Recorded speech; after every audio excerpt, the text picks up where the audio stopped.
ನೈಋತ್ಯ ಶಿಕ್ಷಕರ ಕ್ಷೇತ್ರದ ಚುನಾವಣೆಯಲ್ಲಿ ಕಾಂಗ್ರೆಸ್ ಅಭ್ಯರ್ಥಿ ಕೆಕೆ ಮಂಜುನಾಥ್ ಕುಮಾರ್ ಅವರು ಈ ಬಾರಿ ಗೆಲುವು ಸಾಧಿಸುವುದು ನಿಶ್ಚಿತವೆಂದು ಕೊಡಗು ಜಿಲ್ಲಾ ಕಾಂಗ್ರೆಸ್ ಪ್ರಚಾರ ಸಮಿತಿ ಅಧ್ಯಕ್ಷ ಟಿಪಿ ರಮೇಶ್ ತಿಳಿಸಿದ್ದಾರೆ. ನಗರದಲ್ಲಿ ಸುದ್ದಿಗೋಷ್ಠಿಯಲ್ಲಿ ಮಾತನಾಡಿದ ಅವರು, ಲೋಕಸಭಾ ಚುನಾವಣೆ ಮುಗಿದ ಬಳಿಕ ನೈಋತ್ಯ ಶಿಕ್ಷಕರ ಕ್ಷೇತ್ರದ ಚುನಾವಣೆ ನಡೆಯಲಿದ್ದು, ಇಡೀ ಕಾಂಗ್ರೆಸ್ ಬಳಗ ಮಂಜುನಾಥ್ ಕುಮಾರ್ ಅವರ ಗೆಲುವಿಗಾಗಿ ಶ್ರಮಿಸಲಿದೆ ಎಂದರು. ಶಿಕ್ಷಕರ ಕ್ಷೇತ್ರದಿಂದ 2 ಬಾರಿ ಚುನಾವಣೆಯನ್ನ ಎದುರಿಸಿದ್ದ ಮಂಜುನಾಥ್ ಕುಮಾರ್ ಅಲ್ಪ ಮತಗಳ ಅಂತರದಿಂದ ಸೋಲನ್ನು ಅನುಭವಿಸಿದ್ರು. ಆದರೆ ಈ ಬಾರಿ ರಾಜ್ಯದಲ್ಲಿ ಕಾಂಗ್ರೆಸ್ ಸರ್ಕಾರವಿದ್ದು, ನೈಋತ್ಯ ಶಿಕ್ಷಕರ ಕ್ಷೇತ್ರ ವ್ಯಾಪ್ತಿಯಲ್ಲಿ 15 ಮಂದಿ ಕಾಂಗ್ರೆಸ್ ಶಾಸಕರೇ ಇದ್ದಾರೆ. ಕೊಡಗು ಜಿಲ್ಲೆಯಲ್ಲಿ 1500 ಮತದಾರರಿದ್ದಾರೆ. 2 ಶಾಸಕರು ಕಾಂಗ್ರೆಸ್ಸಿನವರೇ ಆಗಿರೋದ್ರಿಂದ ಗೆಲುವು ಮಂಜುನಾಥ್ ಕುಮಾರ್ ಅವರ ಸಮೀಪದಲ್ಲೇ ಇದೆ ಎಂದು ವಿಶ್ವಾಸ ವ್ಯಕ್ತಪಡಿಸಿದರು. ಶಿಕ್ಷಣ ವರ್ಗಕ್ಕೆ ಅತ್ಯಂತ ಆತ್ಮೀಯರಾಗಿ, ಶಿಕ್ಷಣ ಕ್ಷೇತ್ರದ ಎಲ್ಲ ಆಗುಹೋಗುಗಳನ್ನು ಬಲ್ಲವರಾಗಿ ಮತ್ತು ಅನುಭವಿ ರಾಜಕಾರಣಿಯೂ ಆಗಿರುವ ಮಂಜುನಾಥ್ ಕುಮಾರ್ ಅವರಿಗೆ ಕಾಂಗ್ರೆಸ್ ಪಕ್ಷ ಬೆನ್ನೆಲುಬಾಗಿ ನಿಂತಿದೆ. ಮತದಾರರು ಖಚಿತವಾಗಿ ಇವರನ್ನು ಆಯ್ಕೆ ಮಾಡುತ್ತಾರೆ ಎಂದು ರಮೇಶ್ ತಿಳಿಸಿದರು.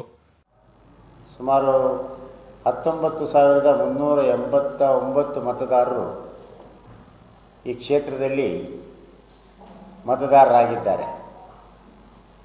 ಕೊಡಗು, ಮಂಗಳೂರು, ಉಡುಪಿ, ಚಿಕ್ಕಮಗಳೂರು, ಶಿವಮೊಗ್ಗ ಮತ್ತು ದಾವಣಗೆರೆಯ ಅರ್ಧ ಭಾಗ ಈ ಕ್ಷೇತ್ರ ವ್ಯಾಪ್ತಿಗೆ ಬರ್ತದೆ. ಕೊಡಗಿನಲ್ಲಿ 1,500 ಮತದಾರರಿದ್ದಾರೆ ಅಂತ ಹೇಳ್ತಕ್ಕಂಥ ರೀತಿಯಲ್ಲಿ ಅಂದಾಜು ಮಾಡಿದ್ದೇವೆ. ಬಹುಶಃ ಸ್ವಲ್ಪ ಸೇರ್ಪಡೆ ಆಗ್ಬೋದು.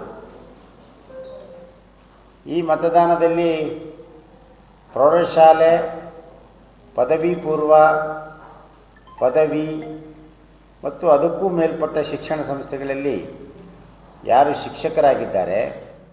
ಅಭ್ಯರ್ಥಿ ಕೆಕೆ ಮಂಜುನಾಥ್ ಕುಮಾರ್ ಮಾತನಾಡಿ, ತಾನು ಗೆದ್ದು ಬಂದರೆ ಎಲ್ಲ ಶಿಕ್ಷಕ ವೃಂದಕ್ಕೆ ಉಚಿತ ವಿಮಾ ಸೌಲಭ್ಯ ಜಾರಿ ಮಾಡಲು ಸರ್ಕಾರಕ್ಕೆ ಶಿಫಾರಸು ಮಾಡುವುದಾಗಿ ತಿಳಿಸಿದರು. ಹಳೆಯ ಪಿಂಚಣಿ ಯೋಜನೆಯಿಂದ ಮರು ಜಾರಿಗೆ ತರಲು ನಾವು ಬದ್ಧರಾಗಿದ್ದೇವೆ. ಹಳೆಯ ಪಿಂಚಣಿ ಯೋಜನೆಯಿಂದ 2006 ಏಪ್ರಿಲ್ 1ರಂದು ಅಂದಿನ ಜೆಡಿಎಸ್ ಮತ್ತು ಬಿಜೆಪಿ ಸಮ್ಮಿಶ್ರ ಸರ್ಕಾರ ರದ್ದು ಮಾಡಿತು. ಕೇಂದ್ರದ ತಪ್ಪು ನಿರ್ಧಾರಗಳಿಂದ ಇಡೀ ಶಿಕ್ಷಣ ವ್ಯವಸ್ಥೆ ಕಲುಷಿತಗೊಂಡಿದೆ. ಅಗತ್ಯ ಸೇವಾ ಭದ್ರತೆ ಮತ್ತು ವೇತನ ಸೌಲಭ್ಯಗಳಿಂದ ಶಿಕ್ಷಕರು ಸಂಕಷ್ಟಕ್ಕೆ ಸಿಲುಕುವ ಪರಿಸ್ಥಿತಿ ಎದುರಾಗಿದೆ ಎಂದು ಆರೋಪಿಸಿದರು. ನೈಋತ್ಯ ಶಿಕ್ಷಕರ ಕ್ಷೇತ್ರದ ಚುನಾವಣೆ ಕೂಡ ನಡೀತಾ ಇದೆ.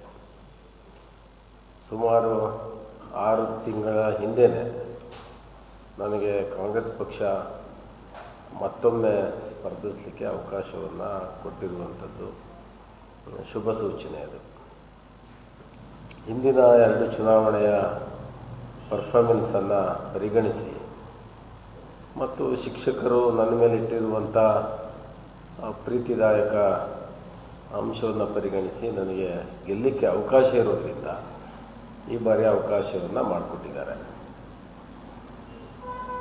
ಸುಮಾರು ಶಿಕ್ಷಕನಾಗಿ 17 ವರ್ಷ ನಾನು ಸರ್ಕಾರಿ ಸೇವೆಯನ್ನು ಮಾಡಿ